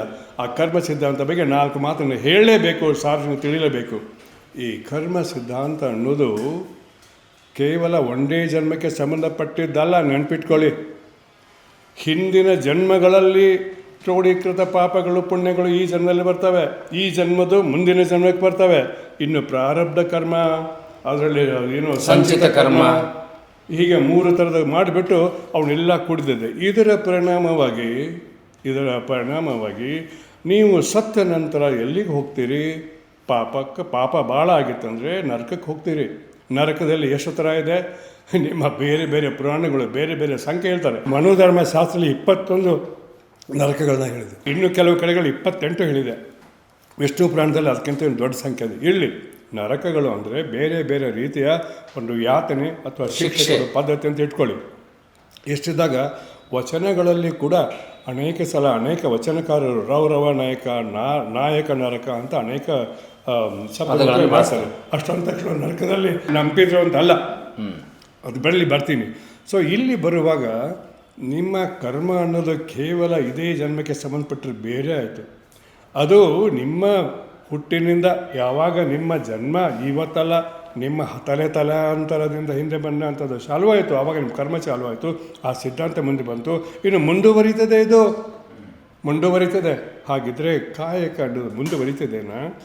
ಆದರೆ ಒಂದು ಉದಾಹರಣೆ ಇದ್ರ ಬಗ್ಗೆ ನಾನು 10 ನಿಮಗೆ ಆ ವ್ಯತ್ಯಾಸ ಹೇಳಬಲ್ಲೆ. ಹಾಗಿತ್ತಂದರೆ ಕಾಯಕ ಸಿದ್ಧಾಂತದಲ್ಲಿ ಮಾಡಿದಂಥ ಕಾಯಕದ ಫಲ ಇದೇ ಜನ್ಮದಲ್ಲಿ ಅನುಭವಿಸ್ಬೇಕು. ನೀವು ಮಾಡಿದಂಥ ಎಂಥ ಕಾಯಕ? ವಿಶೇಷವಾಗಿ ದೈಹಿಕ ಶ್ರಮ. ದೈಹಿಕ ಶ್ರಮದಲ್ಲಿ ಕೆಟ್ಟದ್ದು ಬರ್ತದೆ, ಒಳ್ಳೆಯದು ಬರ್ತದೆ, ಇರಲಿ ಏನಾದರೂ.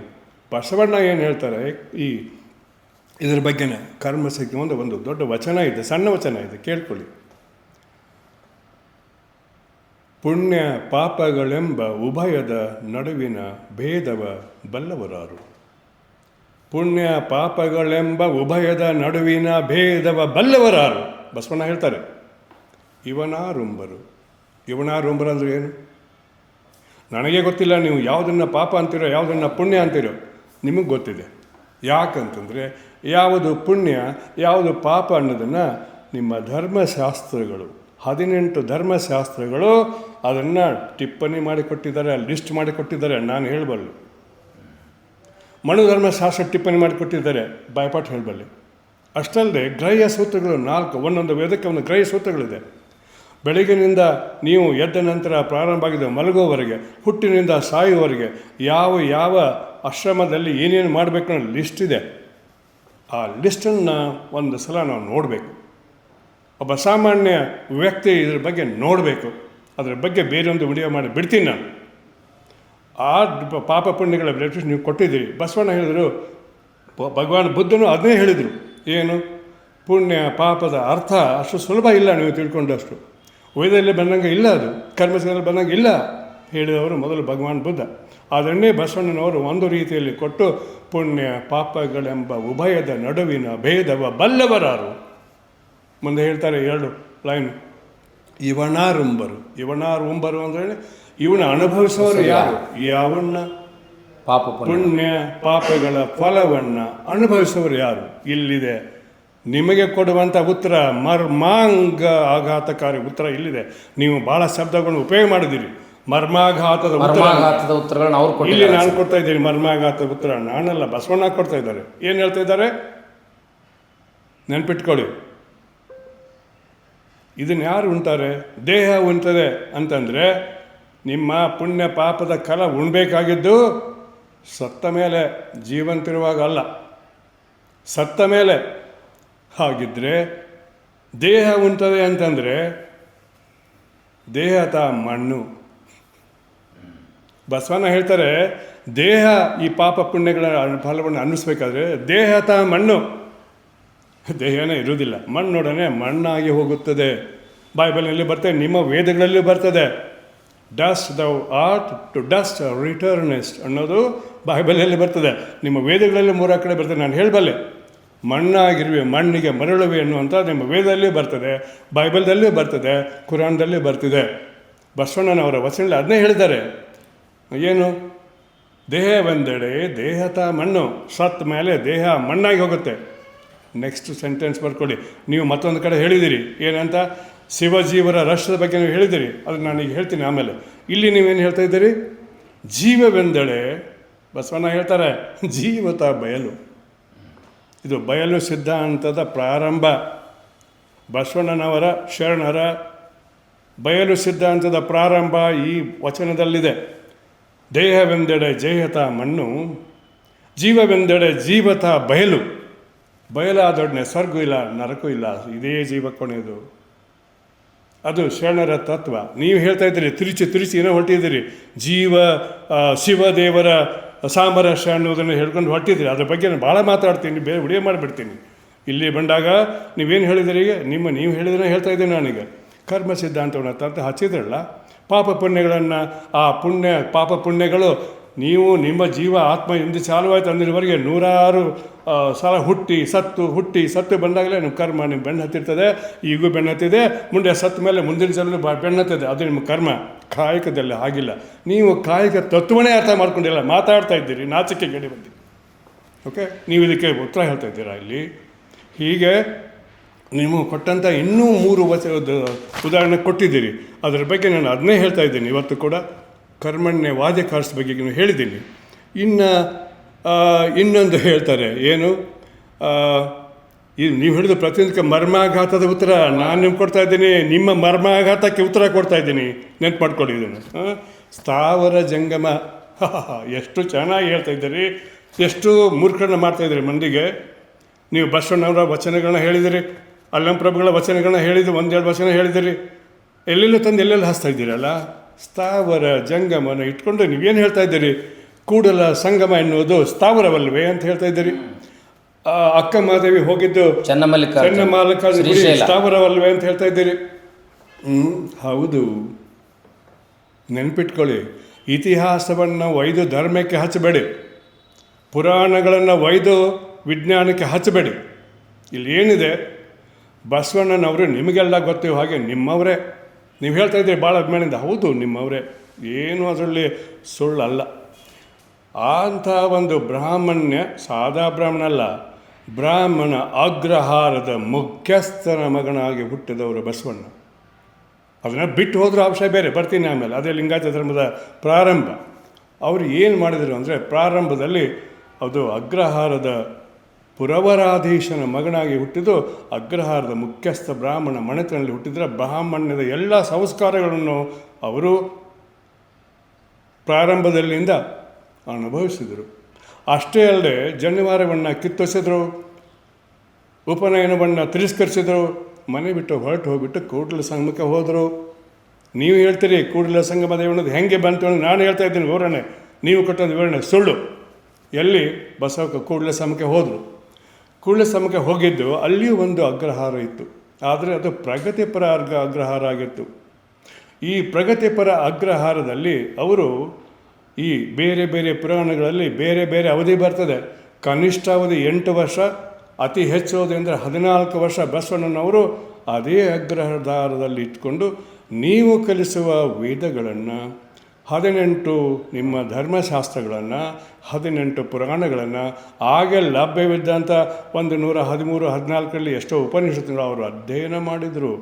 ಅಷ್ಟೇ ಅಲ್ಲ, ಐತಿಹಾಸಿಕ ಒಂದು ಸತ್ಯವನ್ನು ಮುಂದೆ ಇಡ್ತೇನೆ. ಏನು, ಆ ಕಾಲದಲ್ಲಿ ಈ ಪುರಾಣಗಳಲ್ಲಿ ಬರುವಂಥ ವಿಷಯಗಳ ಮೇಲೆ ನಾನು ಹೇಳ್ತಿದ್ದೀನಿ, ನನ್ನ ಸ್ವಂತ ಕಲ್ಪನೆ ಅಲ್ಲ ಇದು. ಬಸವಣ್ಣನವರಿಗೆ ಬಗ್ಗೆ ಇರ್ತಕ್ಕಂಥ 13-14 ಬಸವ ಪುರಾಣಗಳಿವೆ. 2 ಸಂಸ್ಕೃತದಲ್ಲಿದೆ, ಇತ್ತೀಚೆಗೆ ಬರೆದಂಥದ್ದು, 6 ತೆಲುಗಿನಲ್ಲಿದೆ, 5 ಕನ್ನಡದಲ್ಲಿದೆ, 1 ತಮಿಳದಲ್ಲಿದೆ. ಈ ಬಸವ ಪುರಾಣಗಳಲ್ಲಿ ಅಲ್ಪ ಸ್ವಲ್ಪ ವ್ಯತ್ಯಾಸಗಳು ಇದ್ದರೂ ಕೂಡ ಅಲ್ಲಿ ಏನು ಬರ್ತದೆ ಇದನ್ನು ನೀವು ಅರ್ಥ ಮಾಡ್ಕೊಳ್ಳಿ. ನೀವು ಅದರ ಬಗ್ಗೆ ಹೇಳಿದಿರಿ. ಇಲ್ಲಿ ಅವರು ಅಲ್ಲಿ ವಿದ್ಯಾರ್ಥಿ ಆಗಿದ್ದಾಗ ಅನನ್ಯ ಭಕ್ತಿಯಿಂದ ಕೂಡಲ ಸಂಗಮದಲ್ಲಿಯ ಸ್ಥಾವರ ಲಿಂಗವನ್ನು ಪೂಜೆ ಮಾಡಿದರು. ನನಗೆ ಹೇಳೋಕ್ಕೆ ಯಾವ ಮುಜುಗರ ಇಲ್ಲ.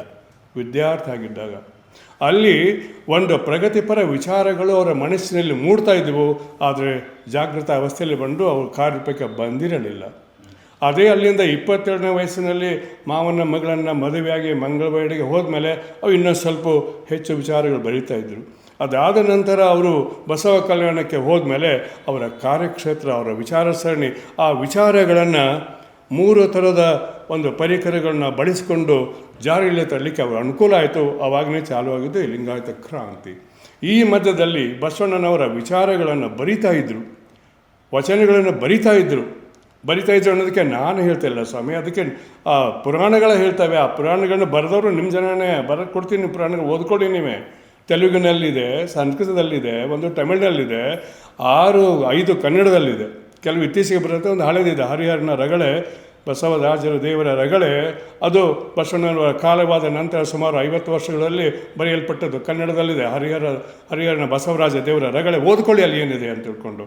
ಅಲ್ಲಿ ಇವೆಲ್ಲ ನಾನು ಹೇಳಿದ ಸಂಗತಿಗಳಲ್ಲಿ ಬಂದಿದೆ.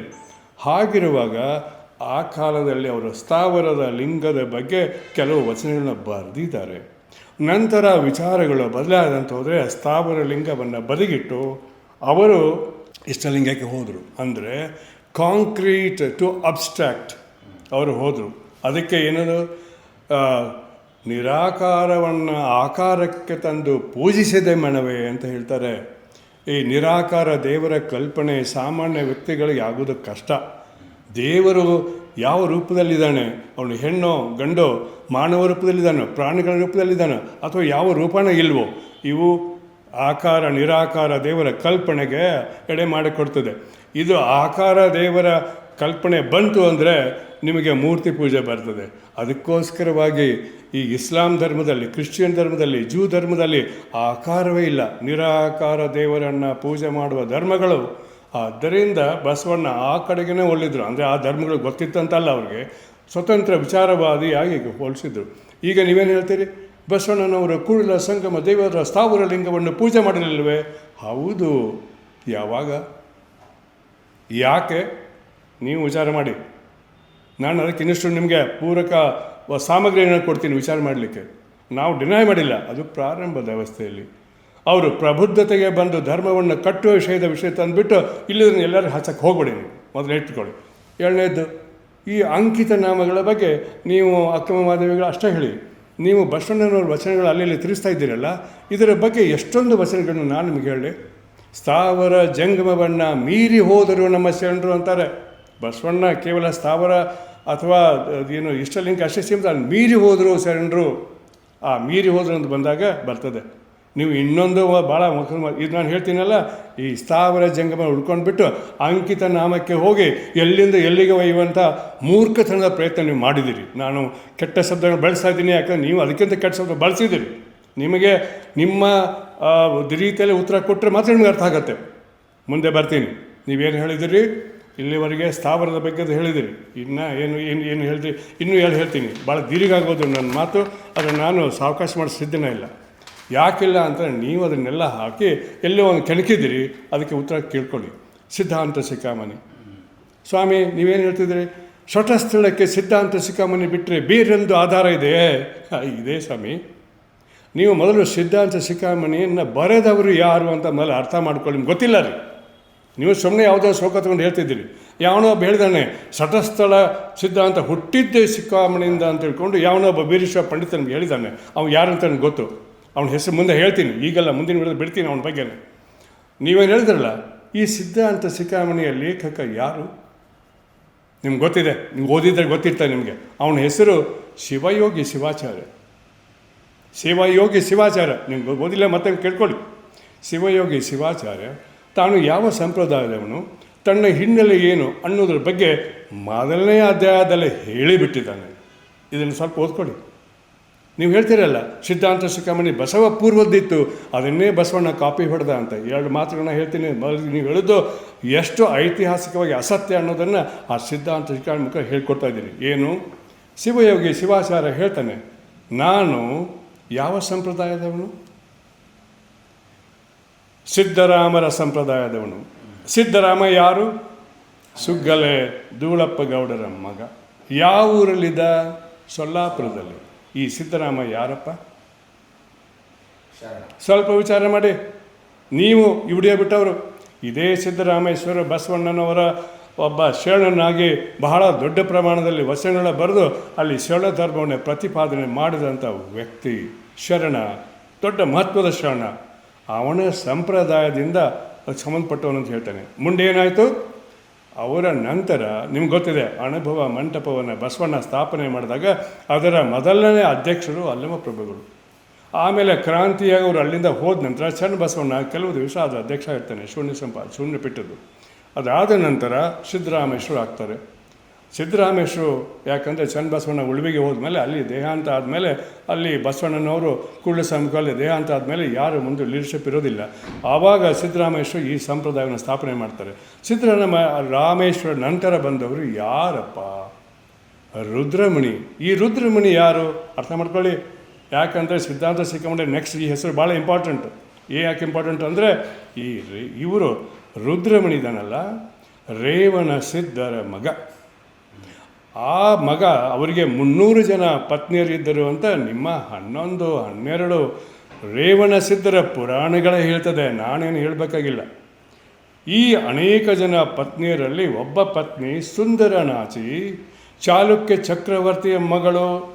ಆ ಚಾಲುಕ್ಯ ಚಕ್ರವರ್ತಿಗೆ ಹುಟ್ಟಿ ರೇವಣ ಸಿದ್ಧನ ಮಗನೇ ರುದ್ರಮುನಿಯವರು. ಸಿದ್ದರಾಮೇಶ್ವರ ನಂತರ ರುದ್ರಮುನಿ ಈ ಸಿದ್ದರಾಮೇಶ್ವರ ಸಂಪ್ರದಾಯನ ಮುಂದುವರಿಸ್ತಾನೆ. ಚನ್ನಬಸವಣ್ಣರು ಕೂಡ ಹೋಗ್ತಾರೆ. ಅಂದರೆ ವೀರಶೈವ ಪರಂಪರೆಯನ್ನು ಬಿಟ್ಟು ಶರಣ ಪರಂಪರೆಗೆ ಬಂದಂಥ ಮೊದಲೇ ಶರಣ ರುದ್ರಮುನಿ. ನಾನು ಹೇಳ್ತಲ್ಲ, ನಿಮ್ಮ ಸಿದ್ಧಾಂತ ಶಿಖಾಮಣಿ ತೋರಿಸ್ಕೊಡ್ತದೆ, ಅದು ಸ್ವಲ್ಪ ಓದಿ. ಅದಾದ ನಂತರ ಬಂದವರು ಯಾರು? ಮುಕ್ತಿ ಮುನಿ. ಈ ಹೆಸರುಗಳನ್ನು ನೋಡಿ, ಜೈನರ ಪ್ರಭಾವ ಆ ಕಾಲದಲ್ಲಿ ಎಷ್ಟಿತ್ತು ಅನ್ನೋಕ್ಕೆ ಹೆಸರುಗಳೇ ಗೊತ್ತಾಗುತ್ತೆ. ಸಿದ್ದರಾಮೇಶ್ವರರು, ರುದ್ರಮುನಿ ನಂತವರು ಮುಕ್ತಿಮುನಿ, ಮೂರನೇದವರು, 4ನೇದವರು. ಸಿದ್ದರಾಮೇಶ್ವರರು, ರುದ್ರಮುನಿ, ಮುಕ್ತಿಮುನಿ, 3ನೇದವರು. ಮುಕ್ತಿಮುನಿ ನಂತರ ಬಂದಿದ್ದವರು ನಾನು ಹೇಳ್ತಲ್ಲ ಸ್ವಾಮಿ ಸಿದ್ಧಾಂತ ಶಿಖಾಮಣಿಯಲ್ಲಿ ಮೊದಲನೇ ಚಾಪ್ಟರ್ ಹೇಳಿದೆ, ಓದ್ಕೊಳ್ಳಿ. 4ನೇದವರು ಮುಕ್ತಿಮುನಿ, ಮೂರನೇ ಮುಕ್ತಿ ಇದು ದಿಗಂಬರ ಮುಕ್ತಿಮುನಿ. 4ನೇದವರು ದಿಗಂಬರ ಮುಕ್ತಿಮುನಿ. ಅದಾದ ನಂತರ ಬಂದವರು ಶಿವಯೋಗಿ ಶಿವಾಚಾರ್ಯ. ಯಾಕಂದರೆ ನೀವು ಅದನ್ನು ಓದಬೇಡಿ, ಚಾಪ್ಟರ್ ಕೊನೆ ಶ್ಲೋಕವನ್ನು ಓದಬೇಡಿ, ಸಂಸ್ಕೃತದಲ್ಲಿದೆಯವೆಲ್ಲ. ಏನು?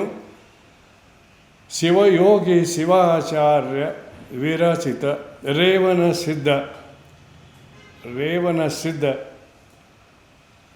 ಸಿದ್ಧ ಪ್ರಥಮ ಅಧ್ಯಾಯ ಸಮಾಪ್ತಿ, ದ್ವಿತೀಯ ಅಧ್ಯಾಯ ಸಮಾಪ್ತಿ, ಕೊಲಫೋನ್, ತೃತೀಯ ಅಧ್ಯಾಯ ಸಮಾಪ್ತಿ. ಹೀಗೆ ಪ್ರತಿಯೊಂದು ಅಧ್ಯಾಯದ ಕೊನೆಯಲ್ಲಿ ಈ ಸೆಂಟೆನ್ಸ್ ಬರ್ತಿದೆ. ಇವನು ಶಿವಯೋಗಿ ಶಿವಾಚಾರ್ಯ ನಾಮ್ನ ರೇವಣ ಸಿದ್ಧ ವಿರಚಿತ ಸಿದ್ಧಾಂತ ಶಿಖಾಮಣಿ. ಮೊದಲನೇ ಅಧ್ಯಾಯ ಮುಕ್ತಾಯ, 2ನೇ ಅಧ್ಯಾಯ ಮುಕ್ತಾಯ, ಪ್ರತಿಯೊಂದು ಅಧ್ಯಾಯ ಹೇಳ್ಕೊತ ಹೋಗ್ತಾನೆ. ಅಷ್ಟನ್ನಾದ್ರೂ ಓದ್ಕೊಳ್ಳಿ.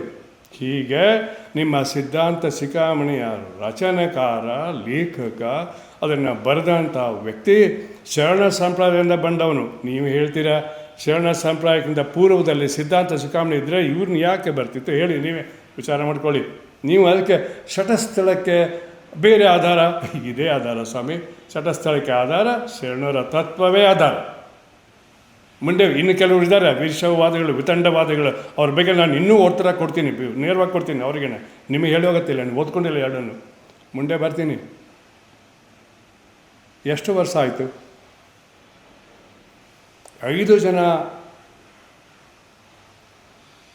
ಸಿದ್ದರಾಮೇಶ್ವರ ಸಂಪ್ರದಾಯ ಆಗಿಬಿಟ್ರೆ ಒಬ್ಬ ಮನುಷ್ಯ ಅವನು 30 ವರ್ಷ ಬದುಕ್ತಾನೆ ಅಂತಂದರೆ ಎಷ್ಟು ವರ್ಷ ಆಯಿತು? 150 ವರ್ಷ ಆಯಿತು. ಬಸವಣ್ಣನವರು ಕಾಲವಾದ ನಂತರದ 150 ವರ್ಷಗಳು 14ನೇ ಶತಮಾನಕ್ಕೆ ಬರ್ತದೆ. ನೀವು ಅದಕ್ಕಿಂತ ಸಿದ್ಧಾಂತ ಶಿಖಾಮಣಿ ಪೂರ್ವದಲ್ಲಿ ಇತ್ತು ಅಂದರೆ ನೀವು ಸಾಕ್ಷಿ ಕೊಡಿ, ನೀವು ಕೊಡಿ ಸಾಕ್ಷಿ. ನಾನು ಹೇಳ್ತೀನಿ ಸುಳ್ಳಾದರೆ ನೀವು ಸತ್ಯ ನಾನು ಹೇಳಿ ಸುಳ್ಳು ಸಿದ್ಧ ಮಾಡಿ. ಯಾಕಂದರೆ ನೀವು ಸಿದ್ಧಾಂತ ಶಿಖಾಮಣಿ ಮೊದಲನೇ ಅಧ್ಯಾಯ ನೀವು ಅದನ್ನು ಅಲೆಗಳಿಗೆ ಸಾಧ್ಯವೇ ಇಲ್ಲ. ಅದರ ಒಂದು ಇನ್ಸೆಪರೇಬಲ್ ಪಾರ್ಟ್ ಆಗಿದೆ, ಅದು ಬೇರ್ಪಡಿಸಲಾರ್ದಂಥ ಒಂದು ಪಾರ್ಟ್ ಇದೆ. ನೀವು ಉತ್ತರ ಕೊಡಿ, ಮುಂದೆ ಬರ್ತೀನಿ. ಶಟಸ್ಥಳ ಸಿದ್ಧಾಂತ ವೀರಶೈವರು ಕೊಟ್ಟಿದ್ದು ಹೌದಪ್ಪ. ಇಲ್ಲಿ ಬರ್ತೀನಿ. ಇತ್ತೀಚೆಗೆ ಲಿಂಗಾಯತ ದರ್ಶನ ಎಂಬ ಪತ್ರಿಕೆಯಲ್ಲಿ ನಮ್ಮ ಒಬ್ಬ ತತ್ವಶಾಸ್ತ್ರಜ್ಞ, ಸತ್ವಶಾಸ್ತ್ರ ವಿಭಾಗದ ಮುಖ್ಯಸ್ಥ NG ಹಾಲ್ ಮಾದೇವಪ್ಪನವರು ಲೇಖನ ಬರೆದಿದ್ದಾರೆ. ಅವ್ರು ಏನು ಹೇಳಿದ್ದಾರೆ ಅದು ಎಲ್ಲರಿಗೂ ಗೊತ್ತಿದೆ ಮಾತು.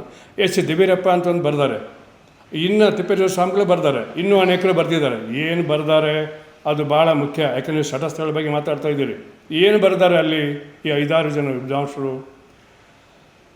ಬಸವಣ್ಣನವರ ಇತರ 217 ಶರಣರ 12,000 ವಚನಗಳು ಬಸವ ಕಾಲದ ವಚನಗಳು. ನೆನ್ಪಿಟ್ಕೊಳ್ಳಿ, ಈ ಅಂಕೆ ಸಿಕ್ಕಂಡ ನೆನ್ಪಿಟ್ಕೊಳ್ಳಿ, ಅಧ್ಯಯನ ಮಾಡಿ. 716 ಜನ ಶರಣರ ಬಸವಣ್ಣರ ಕಾಲದಲ್ಲಿರುವ ವಚನಗಳ ಸಂಖ್ಯೆ ಸುಮಾರು 12,000. ಇತ್ತೀಚೆಗೆ ಸಿಕ್ಕಿದೆ, ಒಂದು 100 ವರ್ಷದ ಇತ್ತೀಚೆಗೆ. ಆ ನಂತರದ ಬಸವೋತ್ತರ ಯುಗದ ವಚನಗಳು ಸುಮಾರು 9,000. ಎಲ್ಲ ಸೇರಿ ಒಂದು 23,000 ವಚನ ಸಿಕ್ಕಿದೆ. ಇನ್ನೂ ಸಿಗ್ತಾ ಇವೆ, ಅವು ಸಿಗ್ತಾನೆ ಹೋಗುತ್ತೆ. ಇದನ್ನು ಮುಚ್ಚಿ ಯಾರಿಟ್ರು, ಬಚ್ಚಿ ಯಾರಿಟ್ರು 900 ವರ್ಷ? ಯಾಕೆ ಬಚ್ಚಿಟ್ರು, ಎಲ್ಲಿ ಬಚ್ಚಿಟ್ರು ಅನ್ನುವಂಥ ಪ್ರಚೋದನಕಾರಿ ಪ್ರಶ್ನೆಗಳನ್ನು ನಾನು ನಿಮ್ಗೆ ಕೇಳ್ತಾ ಇದ್ದೇನೆ. ಉತ್ತರ ಹಿಡ್ಕೊಳ್ಳಿ ನೀವೇ. ನಾನು ಸಾರ್ವಜನಿಕ ಆಮೇಲೆ ಬಿಡ್ತೀನಿ ಇದ್ರ ಬಗ್ಗೆ. ಇಷ್ಟಾದಮೇಲೆ ನೀವೇನೋ ಹೇಳ್ತಿದ್ರಿ ಸ್ವಾಮಿ, ಈ 8-9 ಜನ ಸ್ಕಾಲರ್ಸ್ ದೇವೀರಪ್ಪ ಅಂದರೆ ಇವ್ರದ್ದು ಎಲ್ಲರೂ ಹೇಳಿದ್ದೇನು? ಇದಕ್ಕೆ 2 ಗ್ರಂಥಗಳಿದೆ. 14-15ನೇ ಶತಮಾನದಲ್ಲಿ ಇದ್ದಂಥ ಲಕ್ಕಣ ದಂಡೇಶ್ವರ ಕೃತ ಇದ್ದಂಥ ಇನ್ನೊಬ್ಬ ದಂಡನಾಯಕ ಜಕ್ಕಣಾರ್ಯ, ಅವರು 2 ಪುಸ್ತಕಗಳನ್ನ, ಕನ್ನಡದಲ್ಲಿ ಒಂದಿದೆ, ಇಂಗ್ಲೀಷಲ್ಲಿದೆ. ಏಕೋತ್ತರ ಶತಸ್ಥಲಿ ಅಂತ ಪುಸ್ತಕ ಇದೆ. 102 ಸ್ಥಳಗಳು ಅಂತಿದೆ. ಏಕೋತ್ತರ ಶತಸ್ಥಳ ಅಂತ ಕನ್ನಡದಲ್ಲೂ ಇದೆ, ಅವರೇ ಬರ್ತಾರೆ, ಜಕ್ಕಣಾರ್ಯ. ಇದು 14ನೇ ಶತಮಾನದ್ದು. ಆ ಏಕೋತ್ತರ ಶತಸ್ಥಳಗಳಂದರೆ ಈ ಶತಸ್ಥಳ ದಿಂದ ಮುಂದುವರೆದು ಡಿವೈಡ್ ಮಾಡಿ ಒಂದೊಂದು 6 ಸ್ಥಳದಲ್ಲಿ ಒಂದೊಂದು ಸ್ಥಳಗಳನ್ನು ಡಿವೈಡ್ ಮಾಡಿ ಅದಕ್ಕೆ ಅರ್ಥ ತರ್ಕ ಹಚ್ಚಿ ವಿಂಗಡಣೆ ಮಾಡಿದವರು ಯಾರು ಅಂದರೆ, ಶರಣರ ಶತಸ್ಥಳ ಸಿದ್ಧಾಂತವನ್ನು ವಿಂಗಡಣೆ ಮಾಡಿ ಬೌದ್ಧಿಕ ಶಕ್ತಿನ ಉಪಯೋಗ ಮಾಡಿ ಬರೆದವರು ವೀರಶೈವ ಬ್ರಾಹ್ಮಣರು. ಅವರಿಗೆ ನಾವು ಥ್ಯಾಂಕ್ಸ್ ಹೇಳ್ತೇವೆ. ಇವರು ಆರಾಧ್ಯ ಶೈವ ಬ್ರಾಹ್ಮಣರು, ಆಂಧ್ರದಿಂದ ಬಂದವರು. ಶತಸ್ಥಳ ವಚನಗಳನ್ನು ಮುಂದುವರಿಸಿ 102 ಸ್ಥಳಗಳಿಗೆ ಅವನ್ನ ವಿಂಗಡಿಸಿ ಒಂದು ಸ್ಪಷ್ಟತೆಯನ್ನು ಕೊಟ್ಟವರು ಈ ಆರಾಧ್ಯ ಶೈವ ಬ್ರಾಹ್ಮಣರು. ಈಗ ನಮಗೆ ಲಭ್ಯವಿರುವ ಎಲ್ಲ ವಚನಗಳನ್ನು ಶತಸ್ಥಳ ವಚನಗಳು ಅಂತ ಕರೀತಾರೆ. ಈ ಕ್ಲಾಸಿಫೈ ಮಾಡಿದವರು ಇವರೇ.